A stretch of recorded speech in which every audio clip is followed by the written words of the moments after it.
Blessed Jesus, hold my hand. It's your girl, Rhoda Isabella, and I cannot wait to be in Grand Cayman. When? August 6th. You cannot miss this. It's about to go down. It's gonna be an amazing time of worship. We'll have people like Flavia Beswick, William White, and so many wonderful worshipers.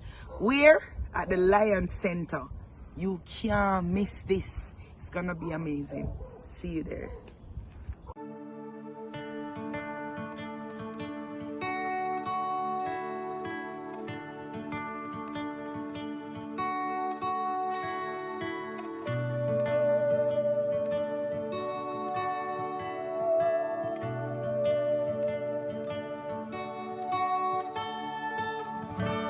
I say of the Lord that He is my refuge.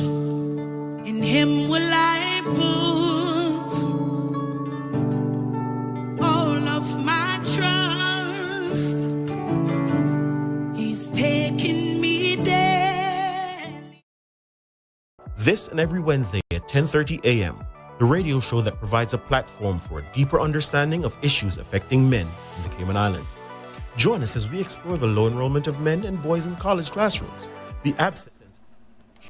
Welcome to The Wrecking Trade, this and every Wednesday at 10:30 a.m. the radio show that provides a platform for a deeper understanding of issues affecting men in the Cayman Islands. Join us as we explore the low enrollment of men and boys in college classrooms, the absence of men in the church, and the absence of fathers in the home. Join the conversation as we help men find their place in the modern world.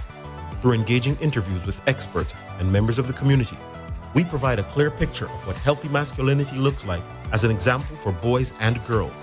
Our mission is to provide a voice for men, to help them navigate the challenges that they face and provide hope for a brighter future. So tune in this and every Wednesday at 10:30 a.m. and join the conversation on The Wrecking Trade. Together, we can make a difference in the lives of men and boys in the Cayman Islands. Brought to you by Oscore Fitness, strong inside, powerful outside, and the Bellagio Salon and Spa, where beauty is reimagined. And OWS HR and Immigration Services, welcome to The Wrecking Trade, the podcast that dives headfirst into issues that impact men and provides a platform for open dialogue and understanding. We're all about the conversation right here on The Wrecking Trade.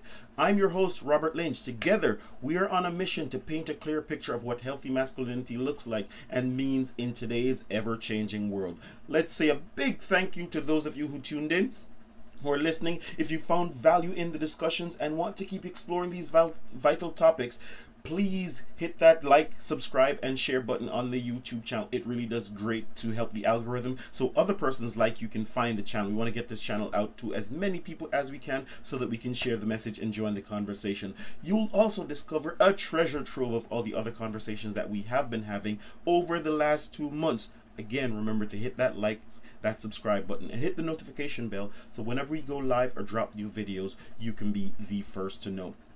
Before we begin today, also check out my book available on Amazon. It is... Wait, I'm going to bring that back. I left the book. All right, I'll bring that to you later on. I have a really great guest with me today. We're going to be having a really awesome conversation. We're talking about marriage, we're talking about sex, we're talking about money, we're talking about commitment. Are all of these things still important in the marriage contract? Is the marriage contract still valid? Is it still a contract? Do we have roles and responsibilities in that contract? Great conversation coming up ahead. Right. Also remember to check out the blog where you can find these conversations in small bite-sized pieces, 2 to 4 minutes, just a small read, and sometimes we drop videos on them. That is robertnflynch.com. Again, robertnflynch.com or thewreckingtrade.com. Just bought that URL this morning, so you can check it out. Click on the link and check out the blog, see the messages. Now, in today's episode, what are we going to be talking about? Just like I told you, we're going to be talking about relationships. We're going to be talking about money. We're going to be talking about the whole contract. So let's get right into it. And let me introduce you to our guest. Right. Go ahead. Who's this awesome guest that we have on the show today? What's your name? My name is Terry Ann Barrett. Thank you for having me. All right, great. So you've answered our first question. We usually have 5 questions to get the show started, and that's name, age, relationship status. So name, age, relationship status, highest education level completed, and what do you do for work? Okay, so my name is Terry Ann Barrett. I am in my 30s. Does that suffice? How far are you? Across the middle? Are you mid 30s. All right. Yeah. Relationship and status. Pardon? Relationship status. Yes. So I'm divorced, but in a relationship, a new relationship. So I guess it's important to mention that aspect. Yes. I am a college English teacher or professor, if you want to put it like that. College English teacher and professor. That means, let's get the other question is highest education level completed. That sounds I have a PhD. So that's a Dr. Terry? Yes. All right. Okay. Nobody calls me that, but yes. Except me right here just now. All right. So we have name, we have age, we have highest education level completed, and you said your work is you are a college professor. So what do you teach? I teach English. You teach English to kids, adults, teenagers? So it's a mix. I mainly kids, but there are some adults, of course, who would have come back to school for whatever reason. So yes, I do have more mature students as well. Okay, awesome. All right, so let's dive headfirst in the topic. Before you go, I'm just going to give a quick promo. You have a book that's on the topic that we're going to be talking about later on. We're going to pop I that book out later on. Do you want to share the book now? I do. It's Before You Get Married, and I used a pseudonym at the time that I wrote it. I Am Also You. If you can figure out what that means, then you're way ahead of the game. Okay. All right. All right. So, as you're giving us advice, we're going to check out your book. The book is available on Amazon? It is available on All Amazon. right. So Yeah. we'll drop the link in the description later on. So, first question. What does masculinity mean to you? We're going to jump into what does masculinity mean and also what does femininity mean for you? I think that masculinity is just having male-like traits, and femininity is obviously the other side of that, having female-like traits. And I think most of that is socially conditioned.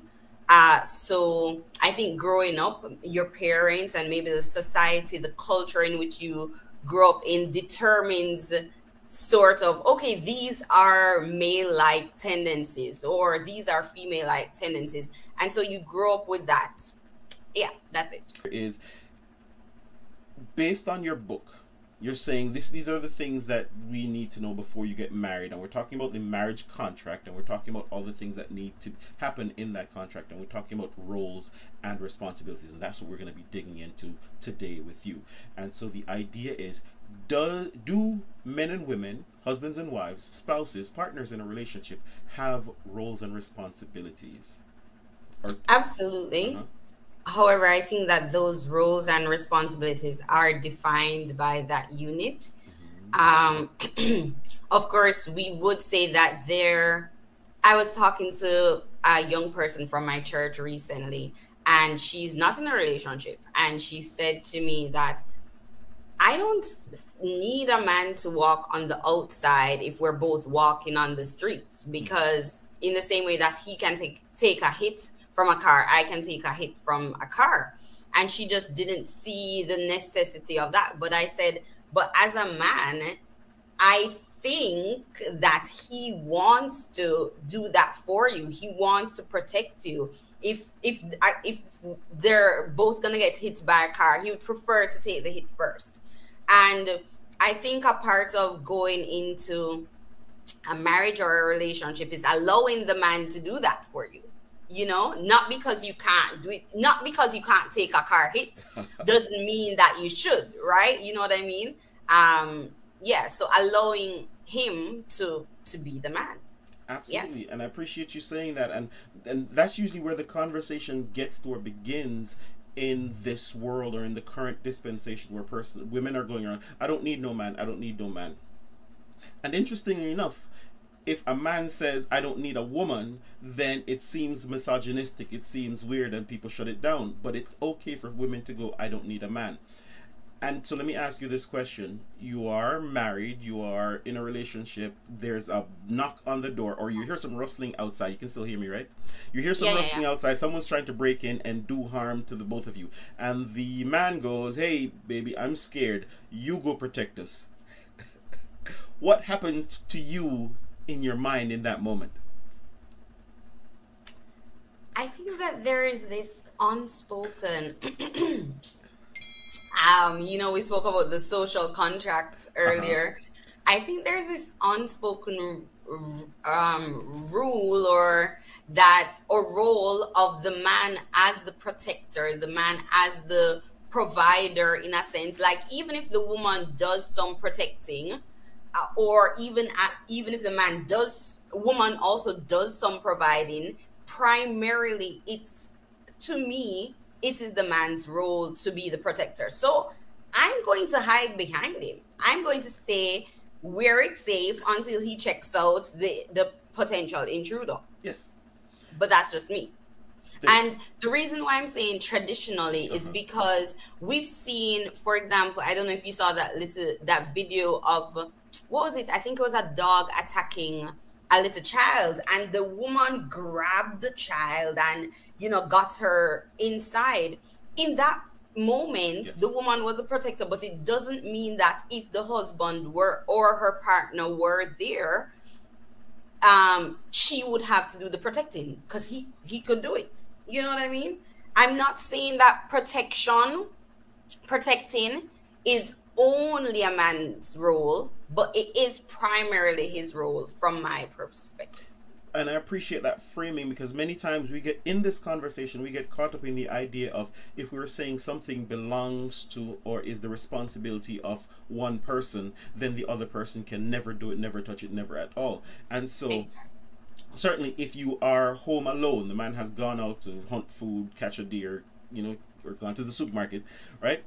And someone's breaking in, you're not just going to go, oh no, I'm going to die. You're going to do as best you can to protect yourself, right? In the moment. Exactly. But Right. if he is there, like you said, there's an expectation that he will do the protecting, which means there's a social contract there, in that while you're there, this is your job. Yes? Yes. All right, so we've identified one role of the man in the relationship. Does the woman, wife, partner have a equal role or responsibility where that is concerned? Or any at all? Minus the equal part, Yes. because I think it's very hard to quantify roles. Yes. A man would say, I'm doing all the providing. I expect that, the house will be blah blah blah, whatever, when I get home. It's hard to quantify, but I do think that women have a nurturing role. Mm-hmm. They have a, I don't know. Yeah, primarily a nurturing role, but also a role to educate as well. So yeah, we'll start with those. Okay, so let's Yes. start with there. A nurturing role matches nicely with the protector role, because we're going to get to the provider role, and we're going to get to the peace role later on, right? So the nurturing role, unpack that for me. What is the nurturing role encompass? I think it's nurturing for me involves taking care of. And so taking care of my husband, or my partner, and his well-being, his mental well-being, his physical well-being. So that may include his physical space, ensuring that, when he comes home, the house doesn't look like a hot mess. Taking care of his physiological needs, ensuring that he's fed and, ensuring that he's coming home to a home and not a house, not Yes. a building, right? So it's taking care of. And if there are children in the equation as well, taking care of them.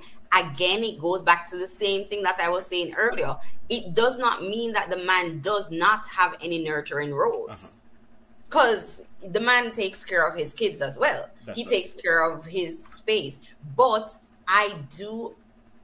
maybe I'm a traditionalist, but I do see nurturing as primarily a woman's role.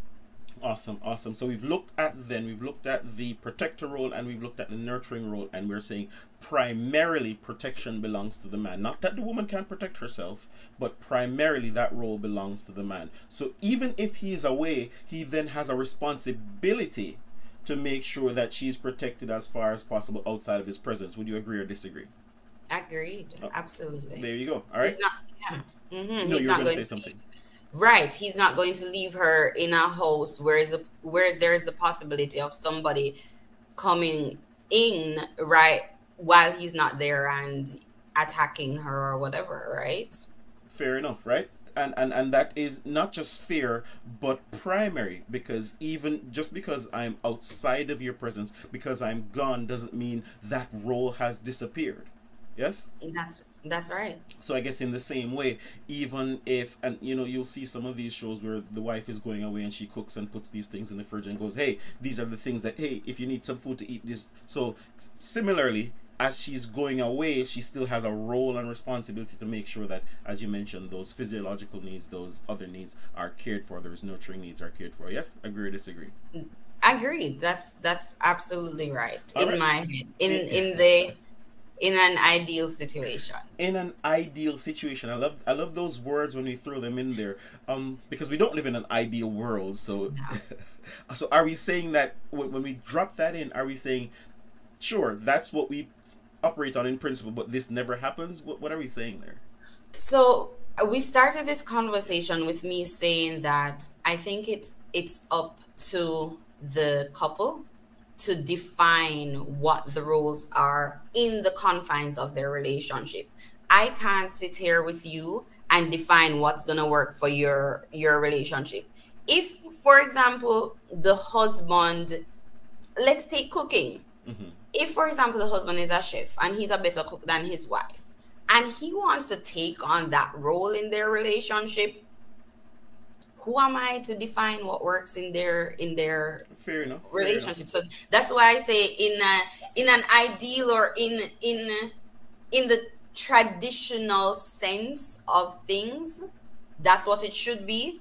But there are exceptions to every rule. Okay, so we have exceptions, and we know exceptions are not the majority, and we have traditions. And I guess what we're trying to unpack here is what does the social contract, is that just a contract between the two persons, or is there a larger element to the social contract?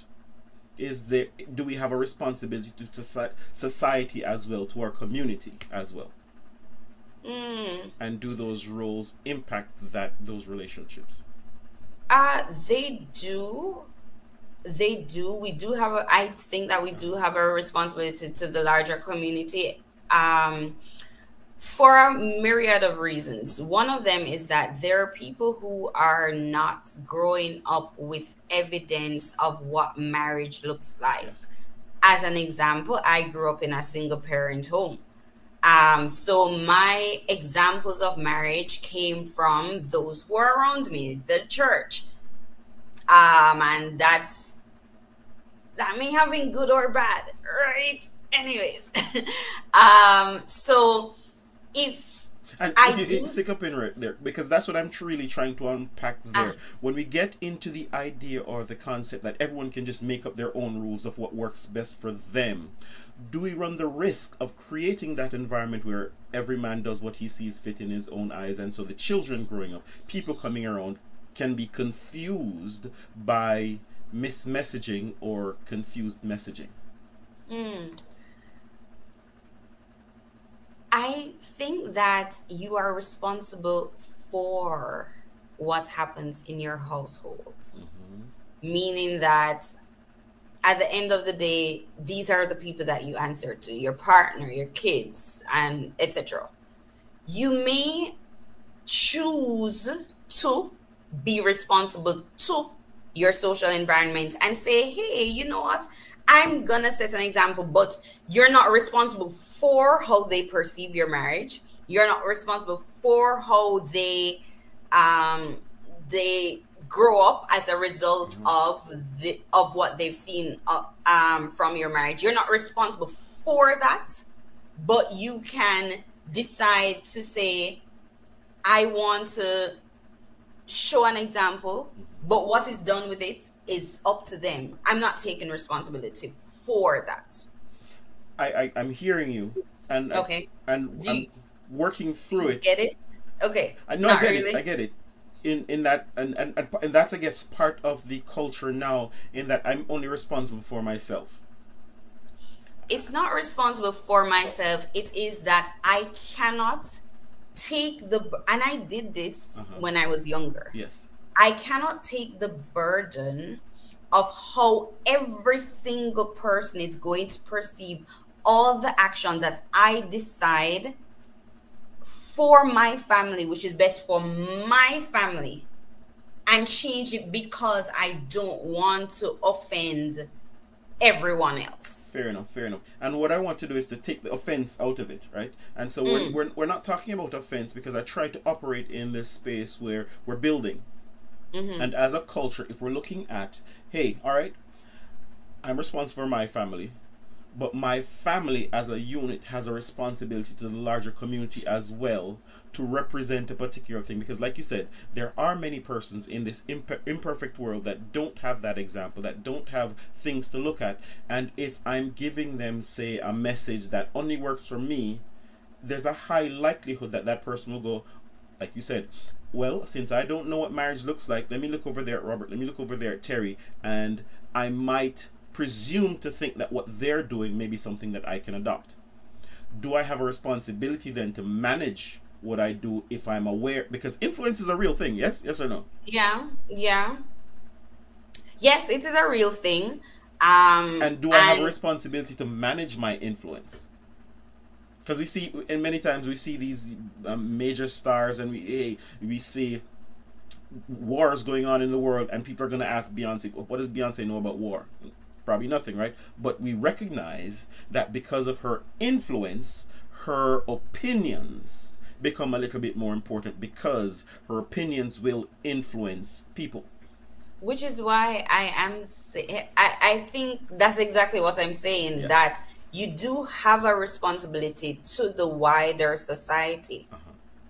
However, you cannot choose to manage how they react, manage how they perceive everything that you do, because it is exhausting. You're It's right. exhausting. So yes, you do have a responsibility to them. But I personally, I'm not going to take up every single. I'm not going. For example, I'm not going to explain Uh-huh. to other people why I will drive in Jamaica and not my husband or boyfriend if he's not from Jamaica. You understand what I'm saying? Fair enough. Fair enough. Do you understand the point? You know Jamaican driving, Yes. right? If I decide Yes. that I am going to drive in, no. If Uh-huh. we decide, Okay. if we decide that I am going to drive in Jamaica, in the town, the round town, because he is not accustomed to driving in Jamaica, and people looking on see that and like, oh, how are they making the woman drive, for example, and the man is in the front seat? People have issues with this, Yes. or may Absolutely. perceive it. I am not going to take that up, Yes. because I know what works in my relationship and for my relationship and why I have done it. And what keeps you both safe. If he is unaware That's of how to right. drive in the towns, and you don't want to get into an accident, all right? But or you want to keep both of you safe. You want to keep your family Yeah, safe, yeah, and yeah. what keeps you safest may be the best approach. Now, in the middle of that, I'm glad you mentioned that, because one of the aspects of talking about the responsibility to the society or the larger group as a whole is managing how we represent each other to that group. And so here in the middle of that, you mentioned that you both decide, but if your partner takes, I guess,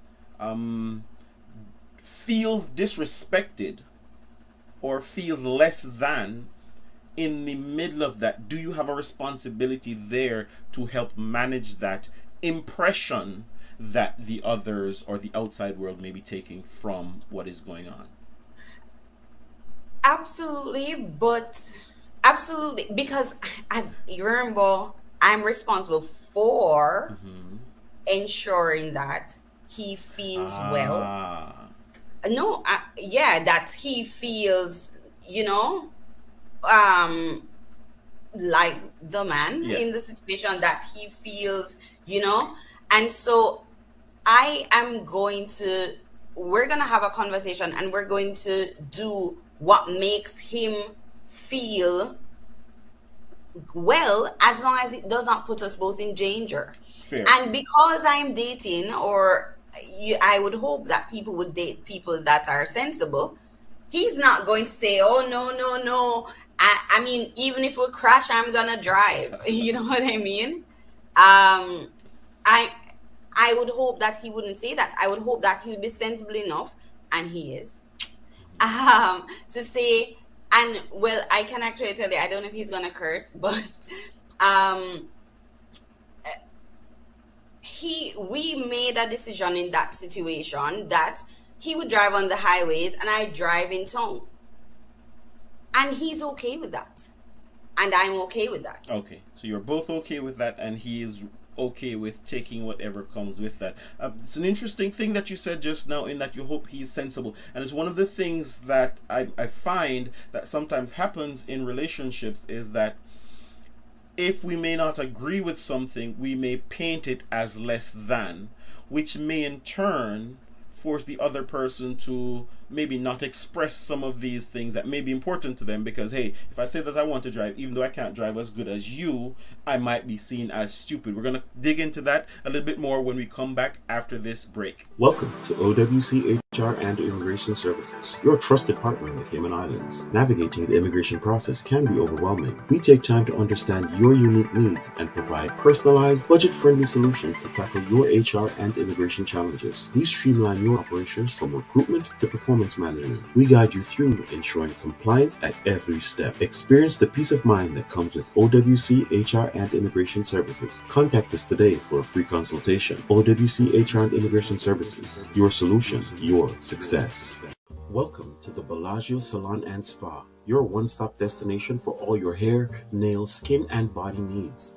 Located at 112 Cannon Place in Georgetown, Bellagio Salon and Spa is the epitome of luxury and relaxation. Come let us take care of your every need. Our team of skilled professionals is ready to give you a fresh and fabulous hairstyle, a revitalizing facial, or a pampering manicure. Experience the bliss of our signature spa treatments designed to cater to your specific desires. Let our therapists work their magic, leaving you feeling renewed. Don't wait any longer to treat yourself. Call us today at 943-5522 or 923-2255. Book your appointment and embark on a journey to ultimate relaxation. Bellagio Salon and Spa. Unwind, rejuvenate, and embrace your inner beauty. Book your escape now. Introducing Oscore Fitness Personalized Training System, the ultimate solution to achieving your fitness goals. With Oscore Fitness, you have the flexibility to work out in your own home gym, or if you prefer, you can visit one of our partner facilities for a change of scenery. Our team of expert trainers will guide you through personalized workouts tailored to your specific needs and preferences, ensuring maximum results. If you can't make it to the gym, Oscore Fitness offers the convenience of having a fully equipped gym delivered right to your doorstep. Our dedicated trainers will motivate and challenge you every step of the way, keeping you on track towards your fitness goals. Ready to transform your fitness routine? Call us now at 525-8622 and get started with Oscore Fitness Personalized Training System. Oscore Fitness. Break free from limitations and achieve your fitness dreams. Oscore Fitness. Your journey to a healthier, stronger you begins today. Welcome to The Wrecking Trade, this and every Wednesday at 10:30 a.m., the radio show that provides a platform for a deeper understanding of issues affecting men in the Cayman Islands. Join us as we explore the low enrollment of men and boys in college classrooms, the absence of men in the church, and the absence of fathers in the home. Join the conversation as we help men find their place in the modern world. Through engaging interviews with experts and members of the community, we provide a clear picture of what healthy masculinity looks like as an example for boys and girls. Our mission is to provide a voice for men, to help them navigate the challenges that they face and provide hope for a brighter future. So tune in this and every Wednesday at 10:30 a.m. and join the conversation on The Wrecking Trade.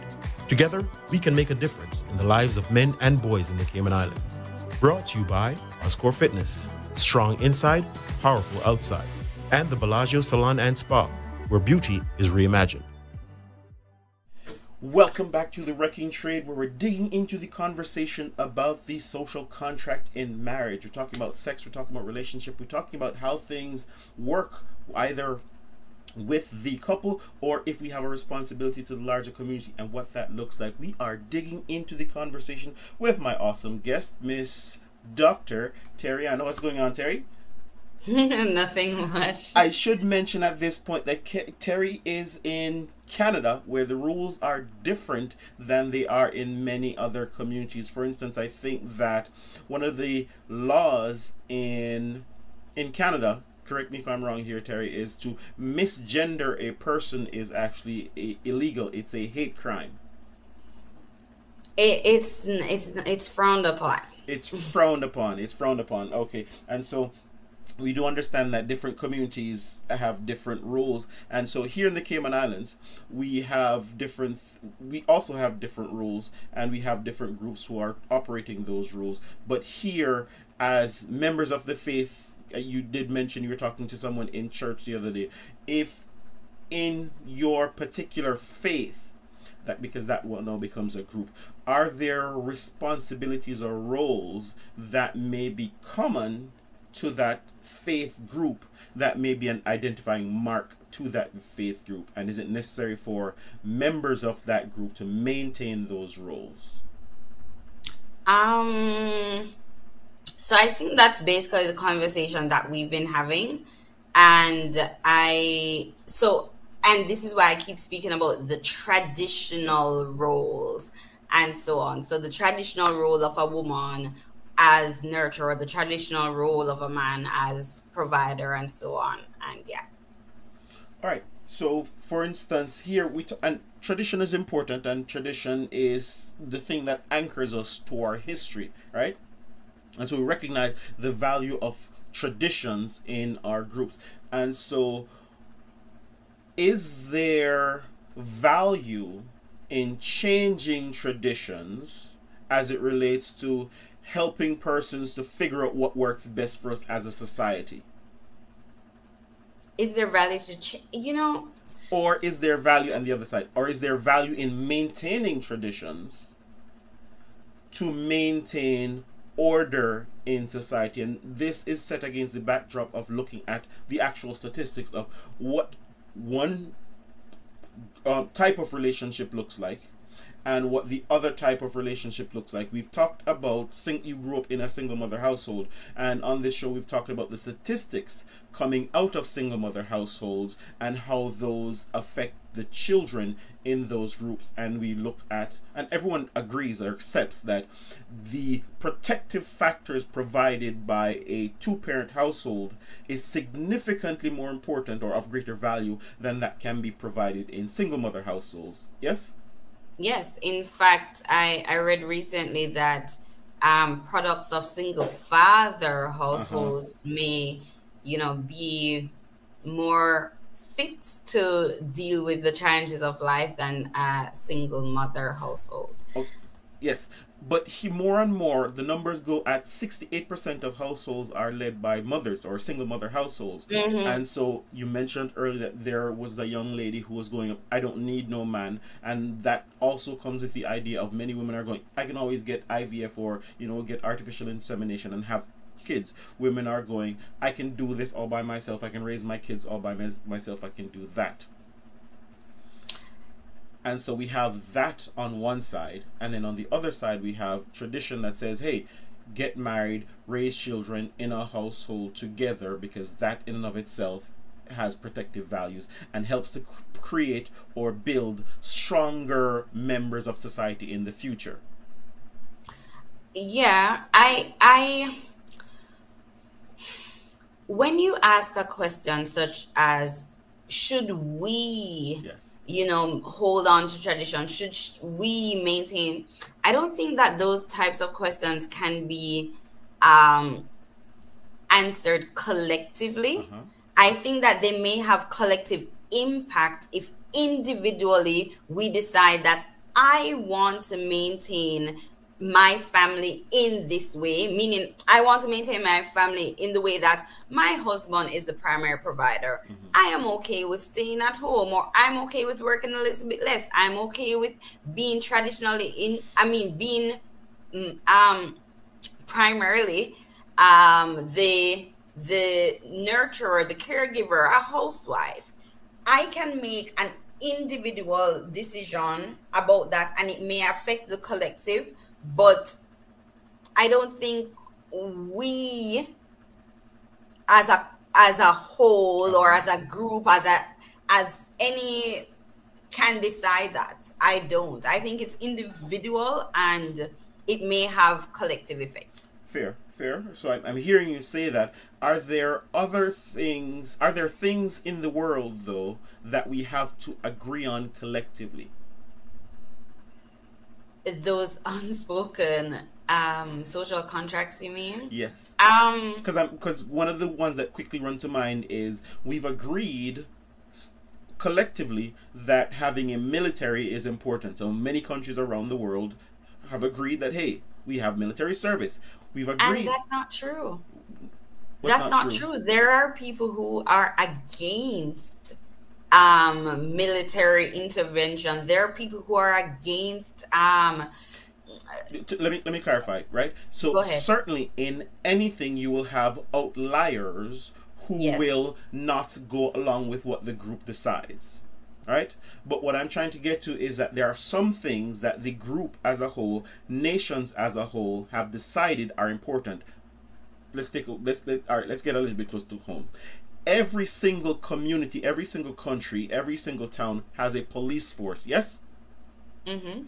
because we've agreed that some persons will own the role of protection. Why? Because while it may be good that Terry's husband is going to protect her, not every Terry has a husband, has a partner, and so some people may need to outsource the protection. And so the countries, towns have agreed that hey, let us manage that process.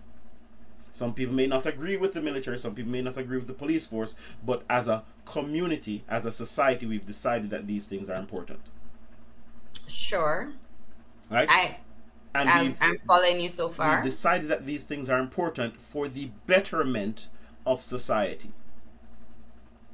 So I'm wondering if there are other things that we can look at that may fall in the same realm. And that goes back to what we're talking about in terms of if we as a society recognize that by in single mother households you have a higher likelihood of ending up in prison. In single mother households you have a higher likelihood of ending up in uh, yeah, 80% higher likelihood of ending school shooters. They recognize that those have a higher likelihood to have come from single mother households. So there are a lot of factors that are negatively implicated when you come out of single mother households, right? That are protected when you're in and but whenever we're talking about statistics, there's never any absolute statistic that says 100% of the time this will happen. So we do know we have outliers.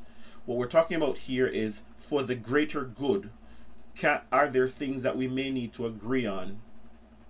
I see your head shaking. Yeah, but what can you agree on? I mean, at most, I would, and this is me, without facts, Yes. but most people don't decide to be single parents. Most people that I know, or that I'm aware of, don't decide to be single parents. So what can we collectively agree on? That even if you're, So the statistics on that goes 80% of divorces, 80% and divorces are filed for by women. And when mm, you add master's degree and PhDs, that number jumps up to 90%. mm-hmm. So would that be a decision in that situation where there are children involved to operate a single parent household? Yes or no? No, No? well, I don't want to get too personal or anything, but I mean, No, people let's keep it leave. on the surface. Let's keep it on the surface Yes, before we we get into the are, but specifics. people leave divorces for legitimate reason, and Uh-huh. I mean, not leave divorces, leave Leave marriages, marriages. leave marriages for legitimate reasons. So Yes. for whatever reason they have decided to become divorced, we can't say, "Oh no, you should probably stay in your marriage because it's better for your kids," especially if it poses a threat to the woman's life or to her children's well-being. What would we collectively decide as a society? certainly there you're right. If you're in danger, leave, because we've talked about protection being primary, right? What we have found though is that the minority of cases are danger situations. When we're talking about 90% of divorces are filed for by I women. need some facts about that. I don't, I mean, as a researcher Yes. and also as somebody in academia, I would need to see and hear facts about that, because I, first of all, Yes. for whatever reason somebody decides that their relationship isn't working, that's not for me to judge. I don't care whether they have a master's, a PhD, I don't know. I don't care what they have. Uh-huh. I care that if you see that one, you're, I mean, you can have whatever reason, but especially in a case where there's any type of abuse, financial, verbal, physical, Yes. if they want to become a single mother, that is their choice, and I'm 100% behind it. So I'm hearing you say that, and you're right. You're right. Looking at the statistics are important. I'll send you the link with the statistics that help us to, starting off with abuse, recognize that 30% of abuse situations perpetrated by men in relationships, right? 25% is perpetrated by women, and so the disparity between abuse in relationships is about 7 to 8%, which then translates the abuse situation from a male female conversation to essentially a human conversation where human beings Absolutely. are Absolutely. having So challenges what is your communicating. I'm coming to it. question? I'm coming to it. I'm coming to it. Okay, Are good. having challenges communicating, and as such maybe resorting to baser instincts in order to manage their situation because they're incapable of working through those things intellectually or in a calm and responsible way. And so my question is here, if we recognize that we have a responsibility to the community, yes, would that come with a commensurate responsibility to develop the skills necessary to be better members of society? For instance, if someone decides that they want to be a police officer, they can't just wake up one day and go, I'm a police officer today. They have to go through training. If someone wants to become a soldier, they have to go through training to be that. So in the marriage contract, if we're recognizing that in our marriages we have a responsibility to our kids, to our community, then would it be important for us to not just rely on the feels, but also get the proper training to be better fit for our roles as partners in our relationships? So you're asking a completely different and much clarified question at this time. That's the same question. And We've been trying to get here. Be clear. Yeah. okay, you've gotten there, but it was not the same question. And I do believe that and it's something that I advocate for in my Yes. book, not just premarital, but pre-engagement counseling. Because what I find is that many people um, do premarital counseling after they're already engaged. Yes. There's a pressure with the dates. There's a pressure with, the whole family, the whole world already knows that you are getting married. So you're getting married, Yes. right? And And everything so has to be even if organized to get there. that's right. So even if you find out during the process of premarital counseling that this is not the direction that this relationship it should be going in, you may be tempted to Still get there uh anyway. exactly. But with pre-engagement counseling, uh you may have a better chance of looking at the situation more objectively and saying, this is not a good fit.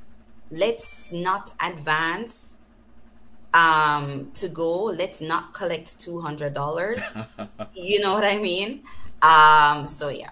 And absolutely, I'm seeing you're getting a shout out here from Lisa Gay Gooden. Terry, you are speaking truth. The dynamics of a family is unique to that family. One must live one's truth. Brilliant answer, Dr. T. And here, what we've been laying the ground for. what we've been laying the groundwork for is more than just that individual truth. Because sometimes we do get caught up in our individual truth and not recognize that we do have responsibility to the community. And those of you who are listening, watching on YouTube, appreciate you listening, appreciate you checking us. Send a like, like the video so more people can get the content and connect with the content as well. And so what we've been establishing is many times, because statistics may point to one thing, but they're just indicators. Many times we have people leaving relationships, and even though we call them valid reasons, we may recognize that they were, as you said, inadequately prepared to be in those relationships. So selection process is important. And then to inadequately prepared to execute the roles and responsibilities that come with those relationships. Yes.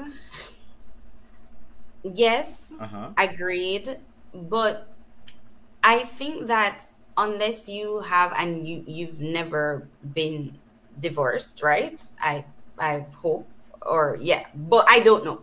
Anyways, but I think that unless you've been in that type of situation, it's very hard to look at it from a distance and say, okay, their relationship has failed because they weren't adequately prepared, or the relationship has failed for this or that reason.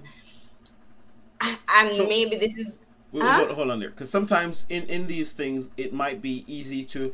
What I'm saying, this is a general truth, and Yes. not individual truth.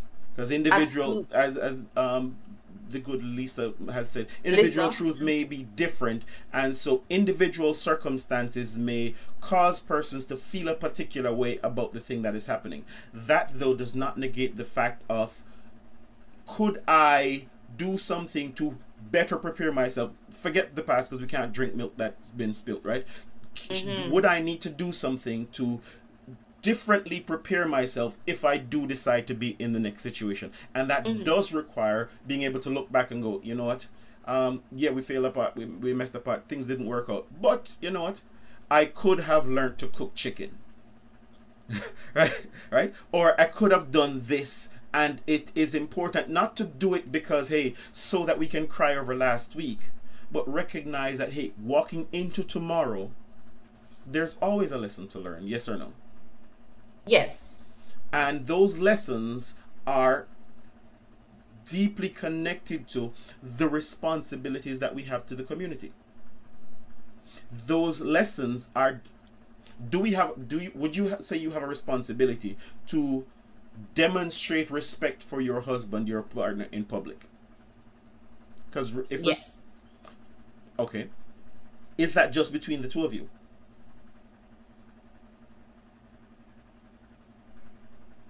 Well, you've mentioned the community, Yes. so So I should have asked this question first, but so I guess you're agreeing then that it is not just between the two of you. Respect is one of those things that is not just between the two of you, because respect, you demonstrate respect to me, to others. right. Yeah. Yes. Right? Yes. And so also he has a responsibility to you, not just to you, but how he represents you to others as well. So we're saying a basic tenet of relationships is not just the couple, but the community and how they represent each other to the community. So we have a responsibility to the community, whether or not we're living our truth. Yes. Okay, all right. So if we can establish that we have responsibilities to the community, even with each other, then we can say, hey, what do we need to do to better prepare ourselves to execute those roles and responsibilities? Okay. Agreed with you. Yes. Up until Yes. Let's get into it. That's what we're here for. all right. Agreed with you up until, yes, I have a responsibility to the community. Yes. In my preparation for marriage, Yes. I would be talking about the fact that I do need to respect my partner Yes. in public, and yeah, and not just in public, And in private. general. Yes. No, essentially what you are doing, which I kind of do not, Agree with. Subscribe to. it doesn't sit very well with me. It's almost as if you're saying that you have to include the community as sort of a third person in your preparation for your marriage. And I do not 100% agree with that. In my marriage, my responsibilities, or in a marriage, responsibilities are to my husband, to God, and myself. Meaning being true to myself, meaning in the same way showing respect for others, but also all three of us. Gotcha. Right? As byproducts of that, we may have children. And then, my children will also be a factor of consideration. As a byproduct of that, we will live in a particular community. And because of that, I will make decisions that are a good reflection of my marriage unit to the community. Yes. But I'm I do not believe, I don't want all, I do not believe that all decisions should be, let us think about how does this affect you? How does this affect, and how does this affect the community? And that would be I guess that would be a very strange way to live. Here we're having a conversation about, to use the word of truth, how your truth may impact those around you. For instance, if I choose to live in a world where there is safety, and my contribution to that safety is to not steal from my neighbor, is to not to try to kill my neighbor, is to not to try to sleep with my neighbor's wife, all of these things that come from the 10 Commandments, right? And so these things are not just personal, but this is a part of the social contract that we all have agreed on. We can go into contractual ethics where we've decided that, hey, these are the things that hold us together as a community, so that we can all feel safe. And these are the things that we've built our society on, that allowed us to not have to worry about my cave and my little world and having to worry about you coming in and stealing from me, but we can all sleep at nights because we've agreed on some rules with us as a society. And so that's why countries have laws, so that we can have those things that hold us together and allow us to continue to build. My challenge here is, as we're living or moving into this world of individual truth, more and more the world seems to get a little bit more disconnected. We seem to have a little bit more of a challenge communicating with each other, because we may be unable to hear each other, because my truth is mine and you don't matter. You with me? Okay, so you're venturing on a separate point now, as it relates to individual truth. Truth is just truth, right? It's not individual, it's not selective, it must be everyone can agree that the sun is out there. Perspectives Yes. of the truth may differ, and I like that. Yes. That example of the 6 and the 9. Yes. Where one person is looking at it and saying, oh, that's a 9 and this is a 6, We're gonna fight and kill each other because I'm right and you're wrong. Exactly right. And so that's what I'm talking about here, and I'm trying to underline. Can I finish? Wait, 1 second. Okay. I'm trying to underline, so that we can all be on the same page, what things are truths and what things are collective, the things that we've agreed on as collective facts. And well, you have embarked on a mission that is almost impossible. That's all I'll say about that. Because even now, as we are talking about marriage, yes, marriage is something that is confined to certain religious communities. And so when you are trying to find a definition that matches all communities, I remember, we're never going to use all. We're in all these situations. We're looking at what the majority is. That's what we're looking at. What will be best served to the community? Because but we're living in different cultures. We're living in different cultures, because I cannot say, for example, that I don't know, like being a man being the provider is something that is majority viewed by the majority as so in the culture in which I live in. I can. And that's a great point, because sometimes, and we're going to come back to that right after the break, sometimes when we look at these things and we see that, hey, guess what's happening? Even though we've agreed on something, it may or may not fit into the biological dispensation that we may be in. So we may have a challenge there. And so we're going to come back to that right after this break. Welcome to The Wrecking Trade, this and every Wednesday at 10:30 a.m.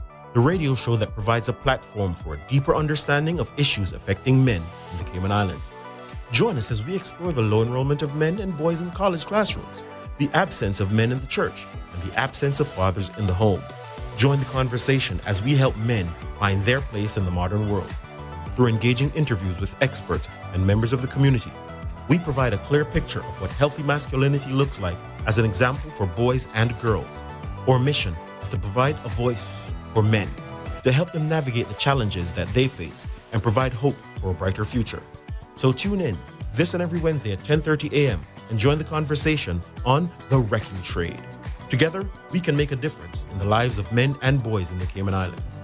Brought to you by Oscore Fitness, strong inside, powerful outside, and the Bellagio Salon and Spa, where beauty is reimagined.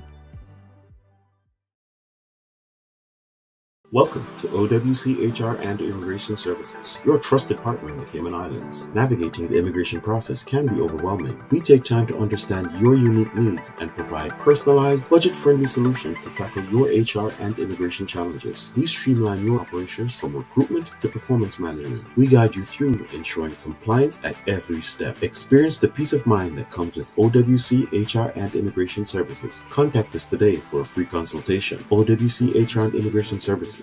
Your solution, your success. Welcome to the Bellagio Salon and Spa, your one-stop destination for all your hair, nails, skin, and body needs.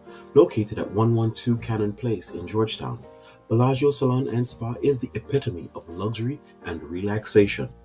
Come let us take care of your every need. Our team of skilled professionals is ready to give you a fresh and fabulous hairstyle, a revitalizing facial, or a pampering manicure. Experience the bliss of our signature spa treatments designed to cater to your specific desires. Let our therapists work their magic, leaving you feeling renewed. Don't wait any longer to treat yourself. Call us today at 943-5522 or 923-2255. Book your appointment and embark on a journey to ultimate relaxation. Bellagio Salon and Spa. Unwind, rejuvenate, and embrace your inner beauty. Book your escape now. Introducing Oscore Fitness Personalized Training System, the ultimate solution to achieving your fitness goals. With Oscore Fitness, you have the flexibility to work out in your own home gym, or if you prefer, you can visit one of our partner facilities for a change of scenery. Our team of expert trainers will guide you through personalized workouts tailored to your specific needs and preferences, ensuring maximum results. If you can't make it to the gym, Oscore Fitness offers the convenience of having a fully equipped gym delivered right to your doorstep. Our dedicated trainers will motivate and challenge you every step of the way, keeping you on track towards your fitness goals. Ready to transform your fitness routine? Call us now at 525-8622 and get started with Oscore Fitness Personalized Training System. Oscore Fitness. Break free from limitations and achieve your fitness dreams. Oscore Fitness. Your journey to a healthier, stronger you begins today. Welcome to OWCHR and Immigration Services, your trusted partner in the Cayman Islands. Navigating the immigration process can be overwhelming. We take time to understand your unique. Welcome to The Wrecking Trade, this and every Wednesday at 10:30 a.m., the radio show that provides a platform for a deeper understanding of issues affecting men in the Cayman Islands. Join us as we explore the low enrollment of men and boys in college classrooms, the absence of men in the church, and the absence of fathers in the home. Join the conversation as we help men find their place in the modern world. Through engaging interviews with experts and members of the community, we provide a clear picture of what healthy masculinity looks like as an example for boys and girls. Our mission is to provide a voice for men, to help them navigate the challenges that they face and provide hope for a brighter future. So tune in this and every Wednesday at 10:30 a.m. and join the conversation on The Wrecking Trade. Together, we can make a difference in the lives of men and boys in the Cayman Islands. Brought to you by Oscore Fitness, strong inside, powerful outside, and the Bellagio Salon and Spa, where beauty is reimagined. Welcome back to The Wrecking Trade here, where we continue to have this conversation about the roles and responsibilities in marriage and what that looks like in 2023. We're digging in here with our host, and thank you for being a great sport, Dr. Terry, being able to dig into this conversation. And I love having conversations even when we have differing views, because this is the only way that we can test what we have and make sure that we can live in a society where we don't all have to agree on the same thing, but we can talk about them in a civilized way and work through them so that we can decide and work through what best. Because sometimes, you know what? Sometimes I may think something, I may feel something, and that may not be the truth, or that may not actually work. It may just have been what I learned, and I may have to take a different view because Terry has just touched my life with something new. What do you say, Dr. T? It's so funny because you said, and that may not be the truth. I mean, it is your perspective. It is true to you, and which is fine, but it doesn't mean that it stands true for me. And so, when you use words loosely, like, as a fact, I'm just like, a lot of these things are subjective. Absolutely. And so what we're doing in many of these cases is just distinguishing between what are the facts, what are facts, because there are... Wait. I'm seeing your face, and so we may not take something for granted and ask, are there some things in our world... Let's broaden our scope from relationship for just a second. Are there some things in our world that are facts? Absolutely. Okay, so we can agree on facts.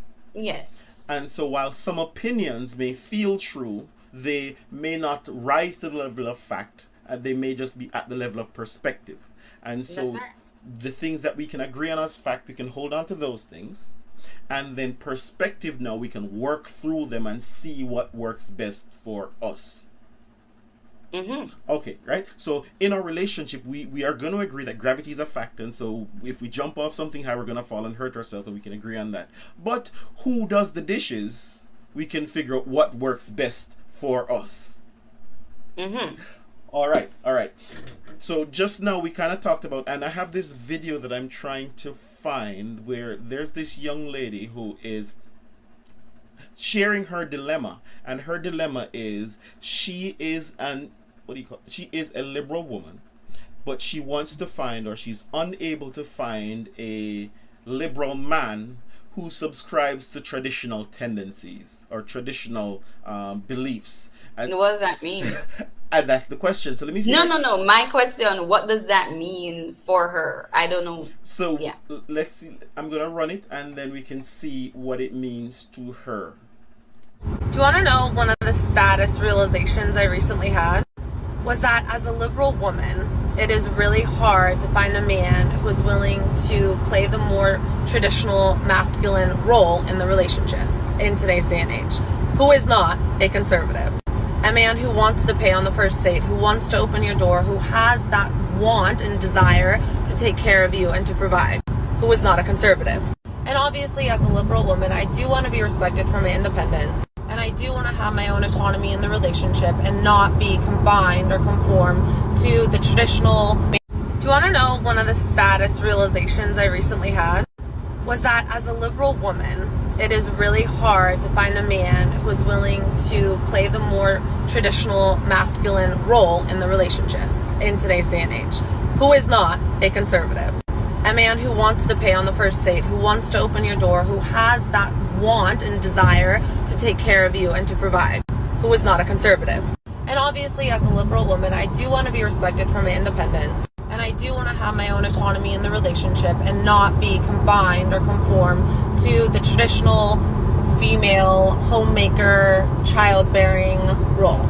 And most of the men that I've dated who do have that more natural provider masculinity about them are normally conservative.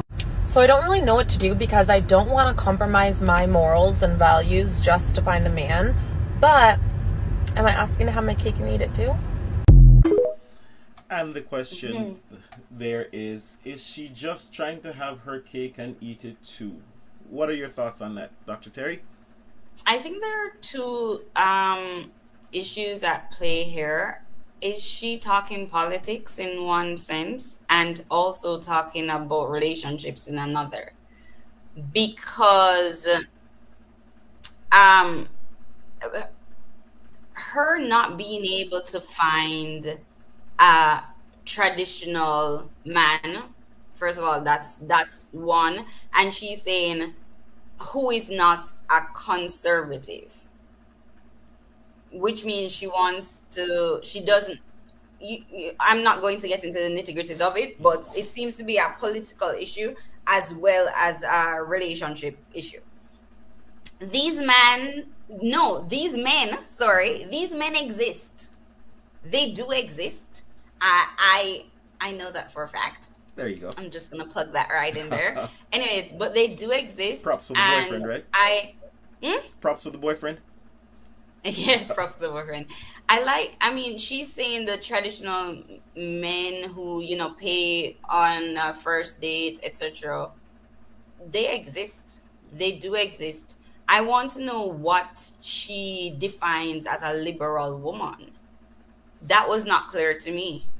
The challenge I think she was expressing in that was she wants to maintain her independence. She wants to maintain her autonomy. I guess that comes with the idea that somehow a traditional man is going to take those things away from you, A, but B, and more importantly, sometimes we seem challenged with the idea that responsibility comes with authority. For instance, if the man is responsible for your safety, right? You say, hey, it's his primary responsibility for your safety, and you decide, well, there's some people who are shooting people downtown or doing things, and you go, I want to go, and he goes, no, we're not going to do that. Does he have the authority to go, baby, no, we're not going to do that? Or you're like, no, I'm going to do what I want to do?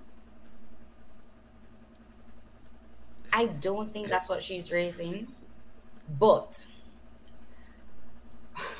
two things. One, I feel like if you trust your man, and if you shouldn't be with him if you don't trust him, then if he says, for example, we're not going to do that, and it's especially if it's something that he's primarily responsible for, then you're going to concede to his request, his authority on that issue. And I know it's a challenge for many persons here, because for some reason the words authority and the word submission become challenging, because for some reason as they fall on the brain, they feel like control. And this is what many women will say, he shouldn't control me. But what we're talking about here is roles and responsibilities and what those things look like. In order for someone to effectively execute their role and responsibility, they would need to have authority over that thing or over that situation, right? Exactly. So for me, like, if you decide that for your relationship, I'm in charge of finances, Yes. You're in charge of protecting the house, you're in charge of cooking, I'm in charge of cleaning, and you say, I think we should Go buy an ice cream factory. I don't know. Yes. Right? If this thing is what you have expertise in, and by being with you, I have accepted that I'm okay with I don't want to use the word because for some people might. Anyways, I'm okay with submitting to your authority. I'm okay with submitting to your expertise on this. Then I don't see the problem. Now, for the woman in the video, I think what I understood from it is that she wants to be a woman who works and has her own money and that sort of thing, and she also wants a man who, you know, will pay for her and whatever, but she doesn't want him doing his traditional roles to take away from what she does, and that's okay. I mean, in today's society, if she also has to provide, then that's okay. No, but she's not. But and I can run it again. Remember what she's saying is, I want to. Let's look at even that simple one that you said. I want to make my own money, but I want him to provide. Then what is the value of you making money? Then what is the value to us of you making money? All right. In a traditional, I love this word. This is my favorite word. It's gonna be my favorite word today. In a traditional society, yes, it was okay if men alone worked, and if let me finish, if the household functions on one salary, then it's fine. Yes. If the household does not function on two salaries, and both the husband and the wife have to be providers. Great. So let's leave that one aside for now, because that's not what we're talking about. We're talking about a situation where she says traditional. She wants him to be traditionally responsible for all of the things that we've talked about. Finances. That means he's paying for all the things. Which means, essentially, we can survive on that one salary. Yes? Let's agree on that. Okay. Great. What is the value of you working in that situation then? Personally, as somebody with a PhD, if my man has enough money and is working enough money for me not to work, I would not. And that's what we're talking about here.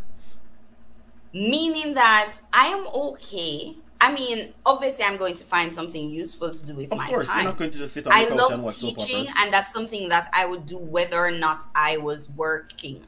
As a teacher, I teach all the time, literally. Yes. But if I am okay with that, I don't have to earn money to be valuable. However, I do have to be a valuable member of society. Have to be, You do exactly. Have to be I need to be active, an active member of society in order to have personal fulfillment. Absolutely. And so that goes back to what I was saying about having those three people: my responsibility to God, my responsibility to my husband, and my responsibility to myself, to be actively in pursuit of a calling, a purpose, something. And I love that you said that, and I think this is a great place to just kind of bring it together in recognizing that when we're having conversations about these things, even in the traditional role, there's some things that have happened in society. Like you said, inflation and all of those things have pushed us into a world where in many cases we do need two salaries in order to survive or to keep up with it, right? But we have to recognize that these things have negatively impacted us in that, hey, as you mentioned, it's harder to focus on the nurturing and the support of the family and the husband if you just went to a job and gave up 10 hours of your energy. When you get home, you don't have that energy to pour into someone else because you are exhausted. You need energy yourself. And so this world may not necessarily be the best tool to facilitate the best outcomes in our marriage. And so if we can find, like you said, that situation where one person can focus on the earning, so that way and of course not to the place where they're killing themselves, because if one person is focused on the earning but they don't have any time for you, then that doesn't fulfill the full dynamic of the relationship either. And so on this podcast, what we're trying to encourage men to do is to find that passion, find that path where you can generate wealth, generate income, so that you can have more time to spend with your families, because those positive outcomes, they don't happen if we're not connected, if we can't build that family unit that provides those protective elements for our families. And on that, I want to give you the note, Terry, so you can take a moment to tell us a little bit more about your book and where persons can find it. Oh, we're wrapping up? Yes. Okay. I just want to say before that that is why I keep saying that people have to decide within their marriage what works for them. That's it. That's all I'm gonna say on that. My book can be found on Amazon. It's called Before You Get Married, and it just explores some of the topics that I wished that someone would have spoken to me about before I got married. And I hope that it would help somebody else. If even one person, I'm good with that. So search for it on Amazon, Before You Get Married, I Am Also You. Awesome. And if someone can, what else do you do? I think you have a course. I also have a podcast. Yep. It's not active right now, but it's the Before You Get Married podcast. Once you search for Before You Get Married, you will find me. And it has a few episodes that I've done with both men and women who have been married, who are married, who want to get married, and just some lessons from them, because there's so much that we can learn from each other about marriage and about relationships in general. Awesome. Did you want to speak to your course any at all, or what you do to help persons to speak? You're a communications coach. Yes. Well, I mean, if you are interested in doing any public speaking training, I can help with that, but that's not my primary goal at this time. Okay, got you. All right, no problem. So you don't want to promote that. If you did want persons to reach out to you in any way, is that something that you want to promote? Sure. As I said, email me at I am also you. So that's the name of my book. I am also you at gmail.com. Or you can search for me at the Before You Get Married podcast on Instagram, Facebook. That's it. All right, awesome. Thank you for working through on this with us, Dr. Terry. It's been a great conversation where we got a chance to unpack and break into things. And it's important to have these conversations where we do recognize that there are challenges, even in the simplest of what we've talked about before, when persons deciding when you're going into your house, do you take your shoes off or do you walk into your shoes? Many times persons get married, and we do have to find those things that do work best for us so that unit can bond, grow, and become stronger. And then there are some things that we do have to recognize that, hey, we whether or not we agree with them, this is just how things are. And once we can recognize those things that are under our control, we can work better to improve those things, and those things that are not under our control, we can just accept them or leave them alone and move on. And so that may lead to better communication in our relationships, better bonding, when we're not fighting over things that we don't need to fight over, and we can accept and work on things that can help us. With that, you have been listening to The Wrecking Trade. You've been watching The Wrecking Trade, where we do delve into issues impacting men and offer a platform for open dialogue and understanding. Throughout our discussion, we strive to paint a clear picture of what healthy masculinity looks like and what it means for boys and girls. If you've enjoyed this episode and want to continue exploring these topics, we invite you to check out the YouTube channel, where you can hit that like button, subscribe, and share. Click the notification bell so that you can know when we drop new episodes. It does help the algorithm to share this message with other persons as well. Before we wrap up, check out my book, available on Amazon, Straight Talk for Relationships, Communicating to Understand and Feel Understood. Just look that up on Amazon. And you can also check out the blog at thewreckingtrade.com, where we explore these and other topics in smaller bite sizes, thought-provoking questions, thought-provoking thoughts. Visit the blog where you can find additional articles. Once again, we appreciate your support. We appreciate the engagement. Together, let's continue the journey towards fostering healthy masculinity, building stronger connections, and remember, share, like, and subscribe on the YouTube channel. Don't forget. Thank you very much. This has been The Wrecking Trade. I'm your host, Robert Lynch. Welcome to The Wrecking Trade. This and every Wednesday at 10:30 a.m., the radio show that provides a platform for a deeper understanding of issues affecting men in the Cayman Islands. Join us as we explore the low enrollment of men and boys in college classrooms, the absence of men in the church, and the absence of fathers in the home. Join the conversation as we help men find their place in the modern world. Through engaging interviews with experts and members of the community, we provide a clear picture of what healthy masculinity looks like as an example for boys and girls. Our mission is to provide a voice for men, to help them navigate the challenges that they face and provide hope for a brighter future. So tune in this and every Wednesday at 10:30 a.m. and join the conversation on The Wrecking Trade. Together, we can make a difference in the lives of men and boys in the Cayman Islands.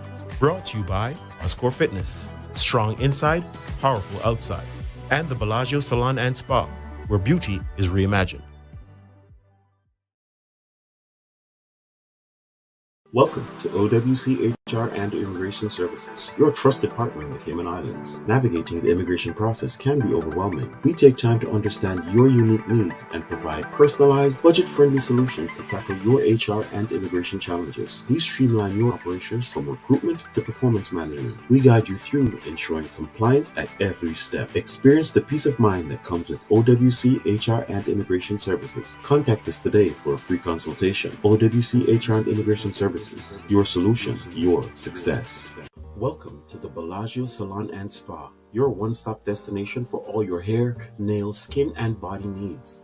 Located at 112 Cannon Place in Georgetown, Bellagio Salon and Spa is the epitome of luxury and relaxation. Come let us take care of your every need. Our team of skilled professionals is ready to give you a fresh and fabulous hairstyle, a revitalizing facial, or a pampering manicure.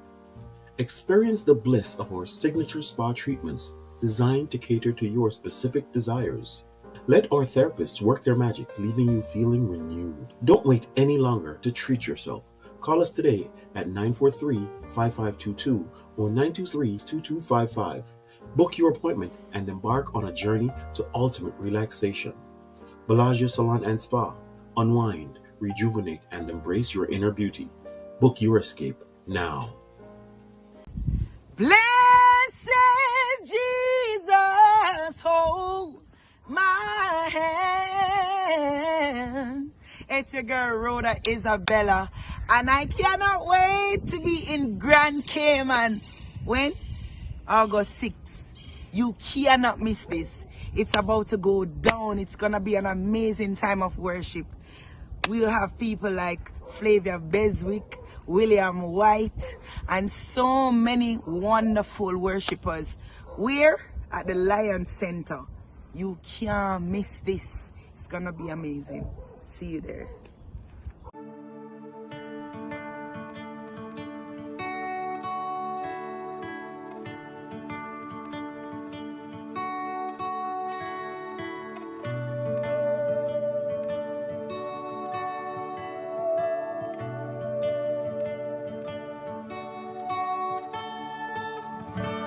I say of the Lord that He is my refuge.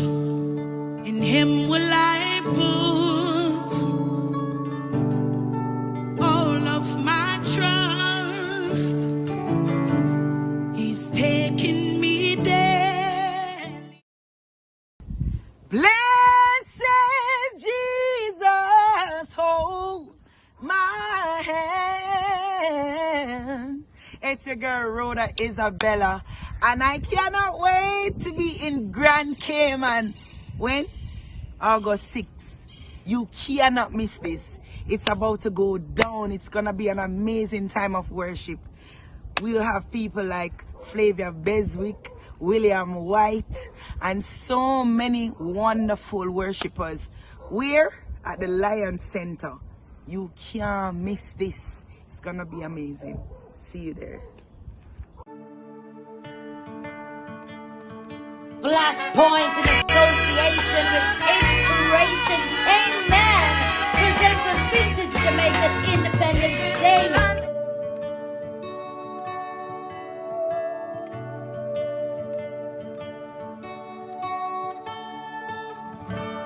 I say of the Lord that He is my refuge.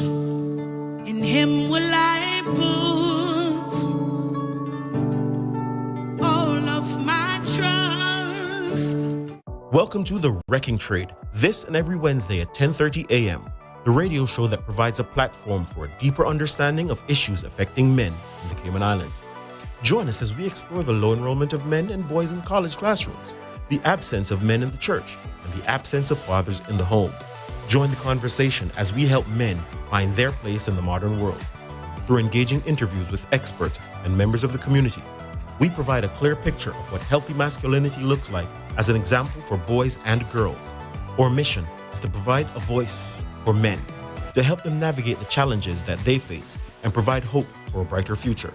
So tune in this and every Wednesday at 10:30 a.m. and join the conversation on The Wrecking Trade. Together, we can make a difference in the lives of men and boys in the Cayman Islands. Brought to you by Oscore Fitness, strong inside, powerful outside, and the Bellagio Salon and Spa, where beauty